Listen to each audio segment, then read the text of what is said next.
Good morning, and welcome to Morning Cereal.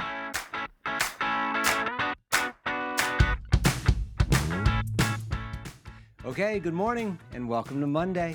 Well, I hope you had a great weekend. Now, I had a great one. I spent most of the weekend in Austin with my oldest son. We had some soccer showcases, and we just had a really good time, but it's always nice to come home.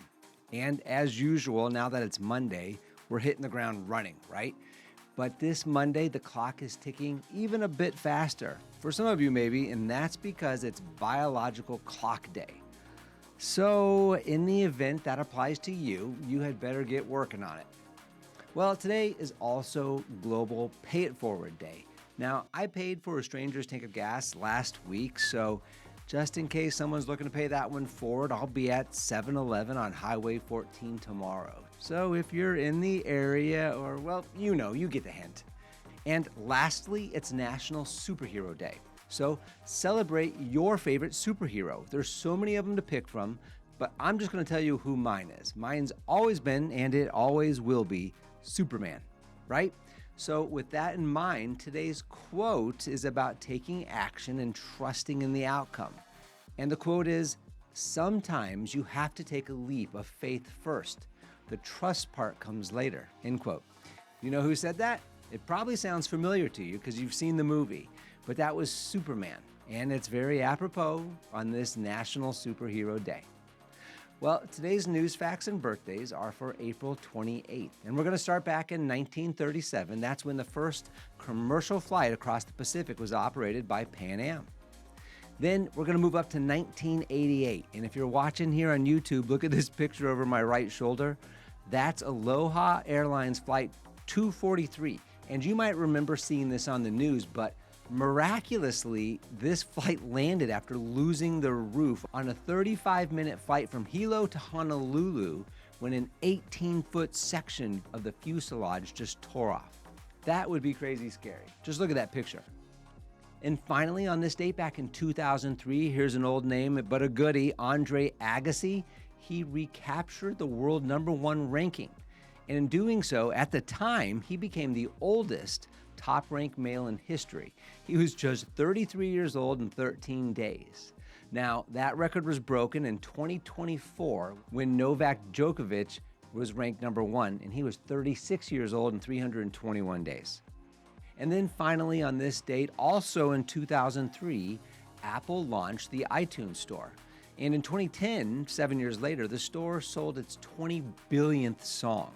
Now, I still use the iTunes Store, but I've been told that that's showing my age now.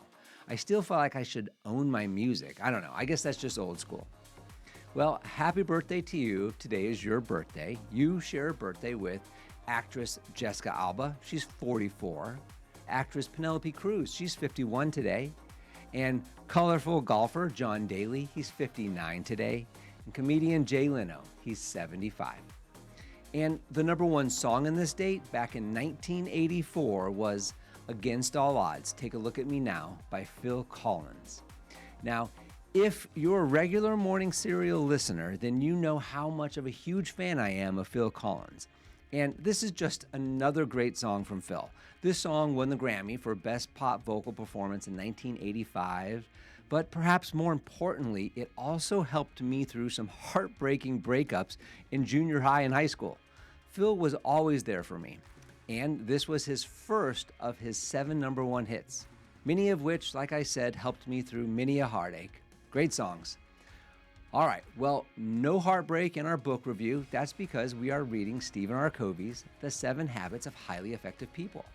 And we are in Covey's second chapter, The 7 Habits, an overview, where Covey is discussing how important and influential habits are in our lives, with habits defined as, quote, the intersection of knowledge, skill, and desire.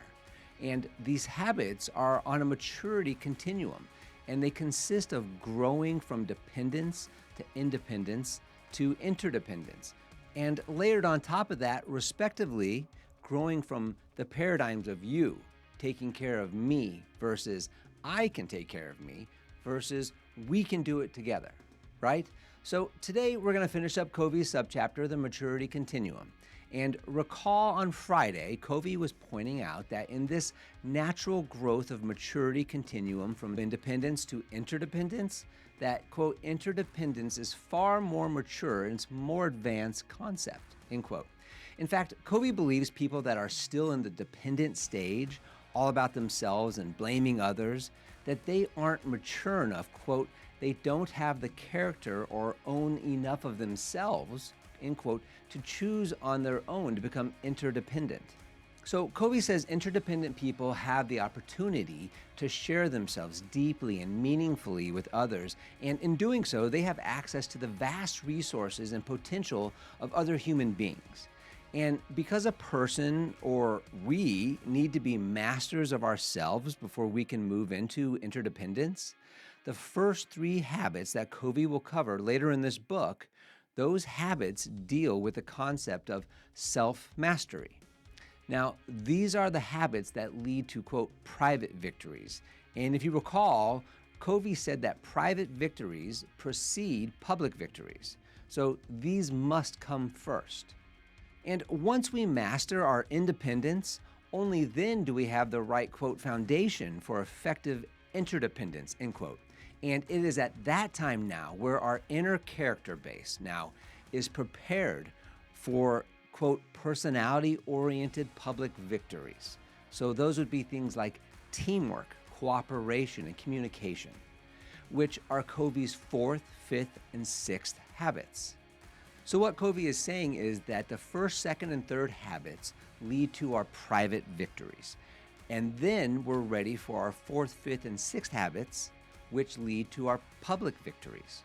So Covey here is quick to note that you don't have to move into a forest or to isolate or become a monk to perfect habits 1, 2, and 3 before you can move on to habits 4, 5, and 6. But he wants you to more understand that this is a sequence, that this growth process is most effective and, quote, in harmony with the natural laws of growth, end quote. So what about the 7th habit, right? The name of the book is 7 Habits. Well, that habit is renewal, quote, a regular, balanced renewal of the 4 basic dimensions of life, end quote. So what Covey is saying is that the 7th habit embodies all the other habits by keeping them top of mind, by practicing them routinely and continuing to improve them constantly on a, quote, progressively higher plane, end quote. This process is not like math. Once you learn it, you know it, right? This process is more like stretching. If you stop stretching, you lose flexibility. So you need to keep on stretching. The 7th habit helps keep us flexible. So it keeps the other habits prioritized and effective in our lives. All right, nice work. That was a long subchapter laying some serious foundations for what is to come. And tomorrow, we're going to start a short subchapter entitled Effectiveness Defined. So don't forget on this Monday to fight for truth, justice, and the American way. That was another Superman quote for you if you didn't catch it. Anyways, thanks for joining us today. Come back tomorrow and have a fantastic day. Don't forget to follow and subscribe to the Morning Serial podcast on the One Life Live It channel.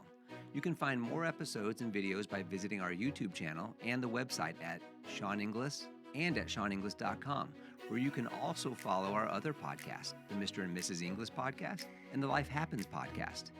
In these other podcasts, we'll dive deeper into everyday issues, self-improvement and well-being, business and finance, and we welcome special guests too. So join us. It'll be a good time, I promise. Thanks again for listening. Have a fantastic day, and we'll see you tomorrow.